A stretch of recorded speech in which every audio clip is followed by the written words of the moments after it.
एक तो अपने कारोबार को आपको कॉर्पोरेट फ्रेमवर्क के ऊपर ले जाना पड़ेगा। ये आहिस्ता आहिस्ता अपनी कंपनी के अंदर बोर्ड ऑफ डायरेक्टर्स ऐड करने पड़ेंगे। फिर कंपनी के अंदर प्रोफेशनल सीईओ होना चाहिए, नीचे डिपार्टमेंट्स क्रिएट होने चाहिए, ऑर्गेनाइजेशन के अंदर फाइनेंशियल कंट्रोल्स होने चाहिए। हर चीज का एक असूल बना हुआ है, एक पॉलिसी बनी हुई है, एक प्रोसीजर बना हुआ है। So this is the whole concept.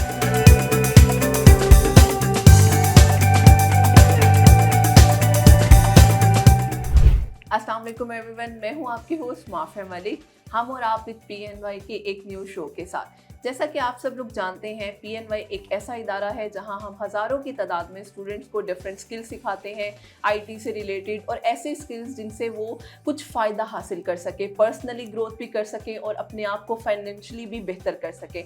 और हमारे इस शो का पर्पस ही यही है, हम आप तक ऐसी इन्फॉर्मेशन लेकर आएँ जो आपको ना सिर्फ पर्सनली ग्रोथ में हेल्प करे बल्कि प्रोफेशनली भी फ़ायदा दे सके। हम ऐसे टॉपिक्स पे बात करते हैं, ऐसे गेस्ट से इंटरेक्शन करवाते हैं जो कि बहुत ज़्यादा प्रैक्टिकल बात करते हैं, ऐसी प्रैक्टिकल बातें जो हमारी डेली लाइफ में हमें हेल्प कर सकती हैं अगर हम उनसे कुछ हासिल करना चाहें। आज का हमारा टॉपिक बहुत ही डिफरेंट है और स्पेशली यंगस्टर्स के लिए, उन नौजवानों के लिए जो अपने आप को एक वर्क फील्ड में लेकर आना चाहते हैं, क्योंकि हमारे यहाँ ट्रेंड है फैमिली बिजनेस का। क्या फैमिली बिजनेस किस तरह से हम रन कर सकते हैं और ऐसे कौन से मसाइल हैं जिनका हमें सामना करना पड़ता है और उन मसाइल को हल किस तरह से किया जा सकता है। आज हम बात करेंगे इस टॉपिक पे जो बहुत ही यूनिक है और बहुत ही फ़ायदेमंद होने वाला है ये सेशन आपके लिए। हमारे साथ जो गेस्ट मौजूद है मैं उनका तारुफ करवा दी चलूँ। हम उनसे बात करेंगे फैमिली बिजनेस के हवाले से। हमारे साथ मौजूद हैं अब्दुल रहमान आरिफ साहब, जो कि चेयरमैन हैं ARA ग्रुप ऑफ कंपनीज़ के। उसके साथ साथ उनके वास्ट एक्सपीरियंस है, जितना ज़्यादा हम उसको एक्सप्लोर करेंगे वो बहुत डिफरेंट डाइवर्सिटी में उन्होंने काम किया है और बहुत ज़बरदस्त उनका नॉलेज है। क्योंकि सेशन से पहले भी मेरी उनसे काफ़ी ज़बरदस्त किस्म की बात हुई है। तो सबसे पहले मैं वेलकम करती हूँ सर को अपने इस शो में। अस्सलाम वालेकुम सर, कैसे हैं आप? वालेकुम सलाम, अल्लाह का शुक्र। Sir thank you so much आपके वक्त के लिए। माशाल्लाह से मैं यही कहूँगी एक यंग एज में आपका इतना ज़्यादा एक्सपोजर है। बहुत कम लोग देखे हैं जो इतने एनर्जेटिक होते हैं और इतनी मल्टी डायमेंशनल जगहों पे जाके काम करते हैं, और आपका उन सब हर फील्ड में तकरीबन एक्सपोजर है। तो सर आज हमने बड़ा ये डिफरेंट टॉपिक चुना है क्योंकि इस पे आपकी माशाल्लाह बहुत ज़्यादा एक्सपर्टीज़ भी हैं। हमसे बात हुई, आप बुक्स भी, एक आपने किताब लिखी है, दूसरी भी आने वाली है। तो हमें थोड़ा सा बताएं, क्योंकि हमारे यहाँ बहुत डिफरेंट ट्रेंड है फैमिली बिजनेस का कि जो अब्बा नहीं, फैमिली जो बिजनेस एक चल रहा है, बेटे नहीं चलाते हैं, अगर लेकर जाना चाह रहे हैं तो हमें पता नहीं किन किन मसाइल का सामना करना पड़ता है। तो आप हमें थोड़ा सा इसके बारे में गाइड करें। Thank you very much mafia, bundle of thanks first of all कि आपने मुझे इनवाइट किया और मुझे इज्जत बख्शी। तो हम अपनी बात का आगाज़ सबसे पहले तो यहाँ से शुरू करते हैं कि कारोबार शुरू कैसे होता है। ज़रा इसको अंडरस्टैंड करने की कोशिश करते हैं। बिज़नेस 3 तरीक़ों से बेसिकली स्टार्ट होता है। एक तरीक़ाकार तो ये होता है कि जब मुझे जॉब नहीं मिल रही थी, मैं बेरोज़गार था, तंग आके मैंने कोई छोटा मोटा काम शुरू कर लिया। मैंने कोई कोई फ्रूट का काम स्टार्ट कर दिया, कोई कपड़ा बेचना शुरू कर दिया, कोई जूते का काम शुरू कर दिया, या मैंने कोई सर्विसेज का बिज़नेस स्टार्ट कर दिया। तो आहिस्ता आहिस्ता क्या हुआ कि मेरा वो बिज़नेस ग्रो करना शुरू हुआ और मैं एक एम्पायर का मालिक बन गया। सेकंड ऑप्शन ये होती है कि जिसमें मेरे बाप का बिजनेस था और वो मुझे मुझे मिल गया। वो मेरे बाप ने शुरू किया था, मेरे दादा ने शुरू किया था, वो ट्रांसफ़र होकर मेरे तक आ गया। तीसरी ऑप्शन आजकल है जो हम पढ़ते हैं, जिसको स्टार्टअप्स बोल रहे हैं, कि बच्चे जो हैं वो प्रॉपर प्लानिंग के साथ, इन्वेस्टमेंट के साथ, आइडिया के साथ बिजनेस में आ रहे हैं। तो 3 तरह से बंदा बिजनेस में आता है। एक तो मेथड ये है कि जी आप बहुत प्लान करके, बहुत सोच समझ के करके चीज़ें आप कारोबार में हैं, जिस तरह से आजकल स्टार्टअप का एक प्रोसेस है जी। अच्छा, सेकंड होता है जिसमें एक्सीडेंटल तौर पे आप कारोबार में आ जाते हैं। यानी आपने किसी बंदे की कोई जॉब चली गई, उसको जॉब नहीं मिल रही, अब उस बेचारे ने तंग आके क्या किया कि उसने कोई काम शुरू कर दिया। तो वक्त के साथ साथ वो कारोबार में एक तरक्की का सफ़र शुरू हो गया। तीसरी ऑप्शन होती है जिसमें आपको कारोबार अपने पेरेंट्स की तरफ से इनहेरिटेड मिलता है। सो आज हम जिस टॉपिक पे बात करेंगे वो प्रैक्टिकली थर्ड प्रॉब्लम स्टेटमेंट है। इवन के पहली 2 प्रॉब्लम स्टेटमेंट भी काफ़ी कॉम्प्लेक्स हैं, but we are focused on the third problem statement के, जिसमें फैमिली बिजनेसेस जो हैं वो, अच्छा, हर कारोबार शुरू में फैमिली बिजनेस होता है। दुनिया में हर कारोबार किसी न किसी बंदे ने स्टार्ट किया होता है, उसकी एक फैमिली होती है, उसकी बीवी है या उसका भाई है या उसका बेटा है, उसके 2 भाइयों ने मिलकर शुरू किया, 2 दोस्तों ने मिलकर शुरू किया। तो हर कारोबार शुरू में वो फैमिली बिजनेस ही होता है।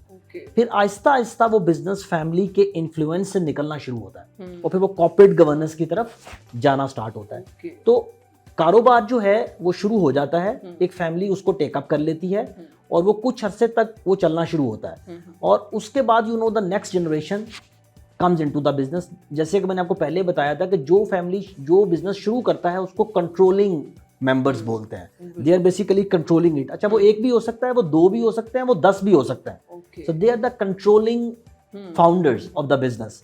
तो जब उनके बच्चे बिजनेस में आएंगे तो वो सिबलिंग्स कहलाएंगे। मतलब मैं हूँ, मेरे अगर 2 बेटे हैं और वो दोनों बिजनेस में आ गए हैं तो वो दोनों अब सिबलिंग्स हैं। अब उनको सिबलिंग्स रिलेशनशिप मैनेज करना है। फिर जब उनके बच्चे आएंगे बिजनेस के अंदर तो वो फिर कजन्स कहलाएंगे, दे आर कजन्स। तो जैसे जैसे ये चीज़ें नीचे की तरफ मूव करती हैं, the ideas, the difference of opinion, काम करने का तरीका, आदत, हैबिट्स, बिलीव्स चेंज होते रहते हैं। अच्छा, मेरे और मेरे भाई के बिलीव इसलिए भी मिलते हैं कि हमारी माँ एक थी, हमारी माँ ने हमारी परवरिश की, हम एक तरह से, हम लोगों ने, हमारी वैल्यूज़ फिर भी मैच करती हैं बहुत सारी। लेकिन जैसे ही मेरे बेटे आएंगे, उनकी चूंकि वाइफ्स डिफरेंट हैं, उनकी फैमिलीज डिफरेंट हैं, उनके बच्चों की वैल्यूज़ डिफरेंट होंगी। तो अगर हम इस पूरे के पूरे सिस्टम को एक वैल्यू सिस्टम के साथ कंस्ट्रेन नहीं करेंगे तो ये ट्रांजिट नहीं हो पाएगा। तो this is the whole concept. Problem statement ये है कि फैमिली बिजनेस ट्रांजिट नहीं हो पाता सक्सेसफुली। बिल्कुल। पाकिस्तान में 97% बिजनेसेस जो हैं वो जनरेशनल ट्रांजिशन में फेल हो जाते हैं जी। अच्छा, अगर आप बाहर चले जाएं यूरोप में, अमेरिका में, तो वहां पे आपको 300 साल पुरानी कंपनीज भी मिलती हैं, because they convert that system into an organised framework कि उनकी फैमिलीज आज भी उन बिजनेस को ओन करती हैं। LG फैमिली ओन बिजनेस है, वॉलमार्ट आज भी फैमिली ओन बिजनेस है। लेकिन हमारे पाकिस्तान में ऐसा हो नहीं पाता क्योंकि हम अपने कारोबार को इतना इंडिविजुअल डिपेंडेंट रखते हैं कि जैसे ही हाजी साहब या शेख साहब या जो साहब दुनिया से जाते हैं वो सब कुछ अपने साथ लेके चले जाते हैं। पीछे सिस्टम नहीं होता है, पीछे कंट्रोल्स नहीं होते हैं, पीछे टीम्स नहीं होती हैं, पीछे गवर्नेंस के फ्रेमवर्क्स नहीं होते हैं। सो this is the problem statement exactly. और पाकिस्तान की इकोनॉमी को बहुत बड़ा झटका लगता है। मैंने जब ये काम शुरू किया था तो मेरी बड़ी ख्वाहिश थी कि हम उन बिजनेसेस को सर्वाइवल सपोर्ट दें जिनके अंदर ये मसले आ रहे हैं। फॉर एग्जाम्पल, एक फैक्ट्री लगी, उसके साथ 4-5 हज़ार लोग कनेक्ट होते हैं। लेबर है, उसके अंदर वेंडर्स हैं, उसके अंदर कस्टमर्स हैं, उसके अंदर ऑनर्स खुद हैं, तो काफ़ी लोग उसके बेनिफिशियरी होते हैं। लेकिन जैसे ही वो कारोबार कोलैप्स होता है तो इतना बड़ा इकोनॉमिक साइकिल जो है बंद हो जाता है। तो इसकी वजह से बेरोजगारी आती है, पाकिस्तान की इकोनॉमी में जो वैल्यू एडिशन हो रही है वो ख़राब हो रही है। तो हमारे ये जो फैमिली ओन बिजनेसेस हैं ये बहुत बड़ा बैकबोन है हमारी पाकिस्तान इकोनॉमी का। तो अगर हम इनको सर्वाइव कराएं तो उस फैमिली का अपना लिविंग स्ट्रक्चर, अपनी जो लाइफ है और प्लस जो उनके साथ जुड़े हुए लोग हैं वो दोनों सर्वाइव करेंगे। सो this is the overall the problem statement.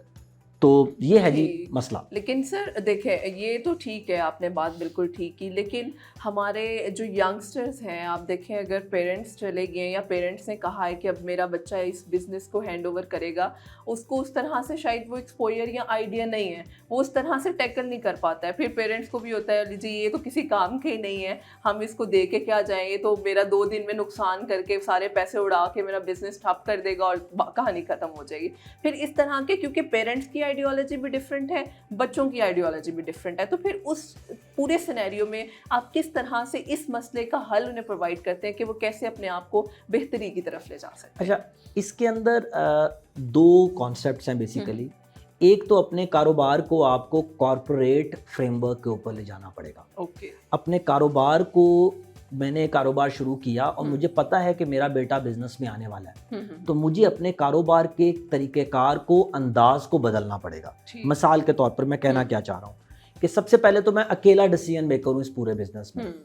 मुझे आहिस्ता आहिस्ता अपनी कंपनी के अंदर बोर्ड ऑफ डायरेक्टर्स ऐड करने पड़ेंगे कि मैं अकेला डिसीजन मेकर ना रहूँ, 2-4 लोग ऐसे इन्वॉल्व हों जिनकी एक मुश्तरका राय के ऊपर को फैसला किया जाए। अच्छा, फिर कंपनी के अंदर प्रोफेशनल CEO होना चाहिए, प्रोफेशनलाइजेशन हो। अच्छा, नीचे डिपार्टमेंट्स क्रिएट होने चाहिए, हर बंदा अपना अपना काम कर रहा हो, क्योंकि अगर मैंने ग्रोथ करनी है तो मुझे ये चीज़ें सारी की सारी इन प्लेस करनी पड़ेंगी।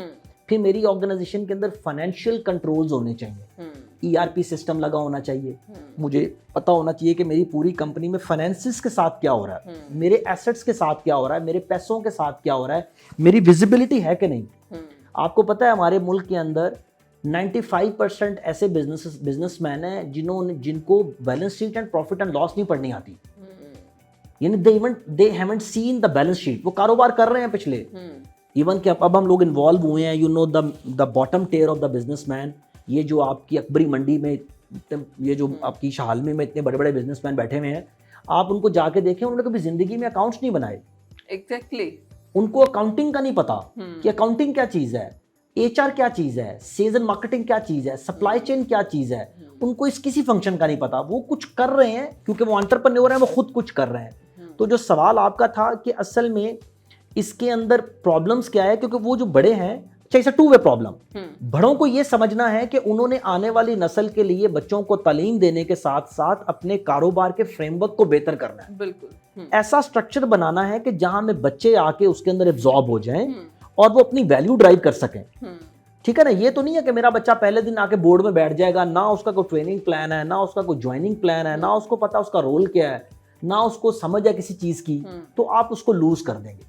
अच्छा, आप उसको, चूंकि he normally took birth with a golden spoon, मैंने मेहनत की थी तो मेरा बच्चा जब पैदा हुआ तो वो गोल्डन स्पून के साथ पैदा हुआ, तकलीफें तो मैंने सारी देख ली थी। तो उसको थोड़ा सा आपने एहसास भी दिलाना होता है कि यार चीजें इस तरह से ड्राइव होती हैं, बेटा ये चीजें किसी कानून के साथ चल रही हैं, किसी असूलों के साथ चल रही हैं। यानी तुम आके किसी को निकाल नहीं सकते, तुम आके खाला के बेटे को रख नहीं सकते, तुम अपनी मर्जी से कंपनी से पैसे नहीं निकाल सकते। हर चीज का एक असूल बना हुआ है, एक पॉलिसी बनी हुई है, एक प्रोसीजर बना हुआ है। अगर मेरे इदारे के अंदर proper corporate governance, structures, process, system exist नहीं करते तो कोई भी आके उसके अंदर खराबी पैदा कर सकता है। तो जो नस्ल चाहती है कि मेरे बच्चे आए, उनको अपने बिजनेस के अंदर ये सारा फ्रेमवर्क इंप्लीमेंट करना पड़ेगा। प्लस उनको फैमिली कॉन्स्टिट्यूशन की तरफ जाना चाहिए। फैमिली कॉन्स्टिट्यूशन एक ऐसा डॉक्यूमेंट है जो उन तमाम मसलों को हाईलाइट करता है जो आने वाले दिनों में आ सकते हैं। मिसाल के तौर पर, या जब बच्चों की शादियां होंगी तो खर्चा कितना होगा, बच्चों की तालीम पे पैसा कैसे लगेगा, हमारी गाड़ियां कैसी होंगी, हमारे घर कैसे होंगे। अच्छा, ये सारा कुछ जो चल रहा होता है ना बिजनेस के अंदर, ये चल उस बिजनेस से रहा है, वहीं से पैसा निकलता है जी। और वो घर जाके लगता है। लेकिन अगर इसका असूल नहीं होगा तो आपको पता है जिसका जितना दिल करेगा वो कारोबार को नोचना शुरू कर देगा। तो एटलीस्ट कारोबार को नुकसान होना शुरू हो जाएगा। तो मुझे वो बाउंड्री क्रिएट करनी है जिससे मैं कारोबार को सिक्योर कर सकूं। अब बात करते हैं अगली नस्ल की। अच्छा, अगली नस्ल को ये बात समझनी है कि जी ये जो बिजनेस बना हुआ है प्रैक्टिकली, जिसके ऊपर 50 साल या 30 साल लग गए हैं, ये गार्बेज नहीं है, किसी ने मेहनत करके इसको खड़ा किया है। तो उनको सबसे पहले तो अपने आप को उसके अंदर इंकलकेट करना है, ओबीडियंस साबित करनी है। Don't try to come into the business and start saying चच्चा एंड पापा को क्या आपको पता कुछ नहीं है, आपको क्या पता आप क्या कर रहे हैं, हम पढ़ के आए हैं। These statements are killing. तो आप फैमिली कॉन्स्टिट्यूशन में कुछ वैल्यूज डिफाइन करते हैं, उन बच्चों को अपनी मीटिंग्स में बुलाना शुरू करते हैं, उनके कुछ असूल होते हैं। फॉर एग्जाम्पल, अगर हम 3 भाई हैं और हम बिजनेस कर रहे हैं और मैं बड़ा भाई हूं, मेरा बेटा आ गया है, तो वो जिस मीटिंग में आके बैठेगा उसको बोलने की इजाजत नहीं होगी फॉर दैट लीस्ट 1 ईयर। वो फिर बैठ के ऑब्जर्व करेगा और वो सीखेगा कि सवाल का जवाब कैसे दिया जाता है। फिर आप उसको इजाजत देके जी now you can come and you can talk. अगर आप किसी असूल के तहत बच्चों को लेके नहीं आएंगे तो वो तो समझेगा मेरे बाप की जायदाद है और वो आते ही उसको तबाही करने की कोशिश करेगा। अच्छा, एक चीज मैं इसमें ऐड करूंगा, फिर हम अगले सवाल की तरफ चलते हैं। असल में बादशाहत में और कारोबार में फर्क है। आपने देखा होगा पुराने जमाने में जितने बादशाह थे ना, वो तख्त नहीं छोड़ते थे, तो एक टाइम पे आके उसकी बीवी या उसका बेटा या उसका वजीर उसको जहर दे देता। एग्जैक्टली। और फिर उसके तख्त पे कब्जा हो जाता था जी। तो आजकल का जो बिजनेसमैन है ना, उसको ये समझना है कि उसको अपनी जिंदगी में अपना बिजनेस माइनस हिम चलाना है। यानी वो आज फैसला करेगा जी आज मैं इस कारोबार का राजा हूं, इस कारोबार का सीईओ हूं, इस कारोबार का चेयरमैन हूं, लेकिन ये कारोबार माइनस मी चलना चाहिए मेरे बगैर। तो वो क्या करेगा, वो अपनी सारी पावर्स, अपने चेक्स, अपनी अथॉरिटीज, अपने डिसीजन मेकिंग पावर्स नीचे डेलीगेट करेगा थ्रू सिस्टम्स। तो लोग वो हट जाएगा और वो कारोबार बच जाएगा। नहीं तो लोग क्या करेंगे, लोग उसके मरने का इंतजार करेंगे। तो यहाँ पे प्रॉब्लम यह है कि बड़े भी सीट नहीं छोड़ते, वो आखिरी दम तक बैठे रहते हैं जी मैं इस कारोबार का मालिक हूं, तो फिर कोई ना कोई आपको हटा देगा। कुदरत का कानून है। तो कॉर्पोरेट गवर्नेंस का प्रिंसिपल ये है कि आप अपनी जिंदगी में ही -1 बिजनेस चलाना शुरू कर दें। तो जो पब्लिक लिमिटेड कंपनीज होती हैं उसमें जो शेयर होल्डर्स होते हैं वो प्रैक्टिकली बिजनेस के अंदर नहीं होते।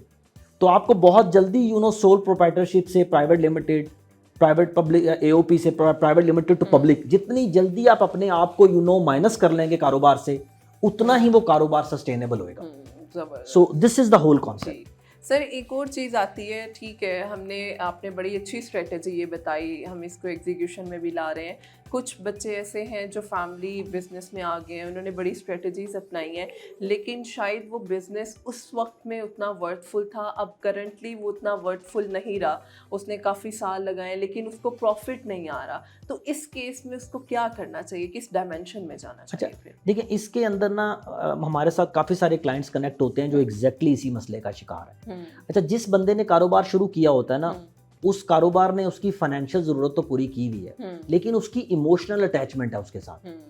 फॉर एग्जांपल, मैंने एक फूड का रेस्टोरेंट डाला एक ज़माने में, तंदूर डाल दिया मैंने। अब मेरा चूंकि 20 साल से मैं ये काम कर रहा हूँ, तो मेरी उसके साथ ना एक इमोशनल अटैचमेंट है। वो नफ़ा दे रहा है या नुकसान दे रहा है, मैं उसको छोड़ने को तैयार नहीं हूँ। दूसरी बात यह है कि वक्त के साथ साथ मैंने जिद्दत नहीं लेके आया अपने बिजनेस में, अपने कारोबार को मैंने इवॉल्व नहीं किया, मैंने उसको इंटीग्रेट नहीं किया, उसको डाइवर्सिफाई नहीं किया।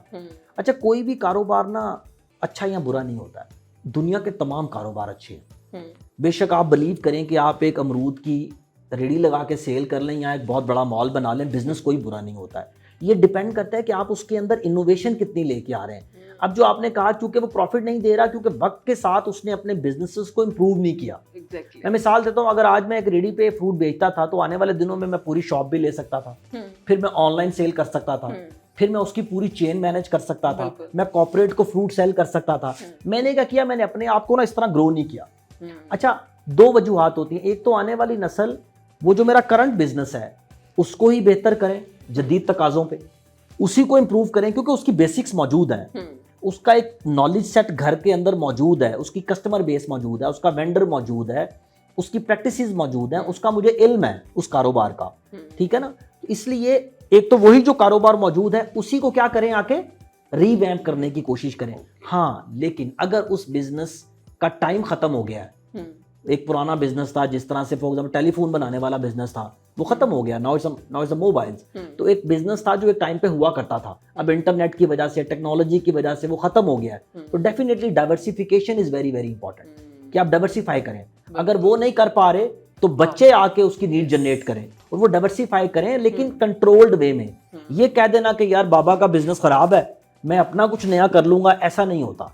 आप उसी को इस्तेमाल करें, उसी के वर्टिकल, हॉरिजॉन्टल, आगे पीछे मिलता जुलता कोई काम देखें, उसी के अंदर आप अपनी एक बेस बनाने की कोशिश करें। This is the right approach. Don't try to become more emotional, try to become more logical. Market research करें, मार्केट इंटेलिजेंस लेके आएँ, डेटा ड्रिवन डिसीजन मेकिंग करें। अगर ये सारी चीज़ें, फाइनेंशियल बेस को आप अंडरस्टैंड करने की कोशिश करें, मार्केट डायनामिक्स को अंडरस्टैंड करें, अगर ये सारा काम करके आप नहीं आते और आप अपनी गट फील के ऊपर बिजनेस शुरू करने की कोशिश करेंगे, तो this is not the time जहां पे आप अपनी गट फील से बिजनेस कर रहे हैं। बहुत अच्छे पॉइंट्स है सर, बहुत ज़बरदस्त रहा मेरा ख्याल है, स्पेशली यंगस्टर्स के लिए, या वो लोग जो पहले से बिजनेस लेकर चल रहे हैं, अगर वो अब भी अपनी उस बिजनेस स्ट्रेटजी में थोड़े चेंजेस या इनोवेशन लेकर आना चाहें, तो मेरा ख्याल है इट्स द राइट टाइम कि वो अपने आप को अप टू डेट करें मॉडर्न इरा के हवाले से। मैं एक चीज़ ऐड करना चाहूँगा, आखिरी पॉइंट है जो ज़रूर मेरा ख्याल है ऑडियंस को पैगाम मिलना चाहिए। जो लोग फैमिली बिजनेसेस के अंदर हैं और उनके बच्चे बिजनेसेस में आने वाले हैं या आ चुके हैं, वो उन बच्चों के लिए एक प्लान मुरतब करें कि उनको बिजनेस में बुलाना कैसे है, उनकी एंट्री कैसे होगी, उनकी ट्रेनिंग कैसे होगी, वो कब डायरेक्टर बनेंगे, कब हेड ऑफ डिपार्टमेंट बनेंगे। अच्छा, एक प्लान मुरतब किया जाए, बैठ के ब्रेनस्टॉर्मिंग की जाए, हर बच्चे का रोल डिफाइन किया जाए। हम 2 थे, बच्चे 5 हो गए, अगर मैं उनके आज रोल्स डिफाइन नहीं करूंगा, एक्सपेक्टेशन क्लियर नहीं करूंगा, तो वो आपस में उनकी कॉन्फ्लिक्ट शुरू हो जाएगा, ठीक है ना। उनको कॉमन डायरेक्शन दें और बैठ के अपना एग्जिट प्लान सोचें और बच्चों का एंट्री प्लान सोचें। और अगर उनको सोचने में मसला है, we can help them to think, because जितनी डायमेंशंस के अंदर, किसी की बेटी है, एज्यूम करें बेटा नहीं है, उसकी एक ही बेटी है, तो बेटी के लिए we have to think in the daughter's way. तो आज आप बैठ के आपस के अंदर अपने आने वाली नस्ल का कारोबार के अंदर किरदार का तयन करना शुरू करें।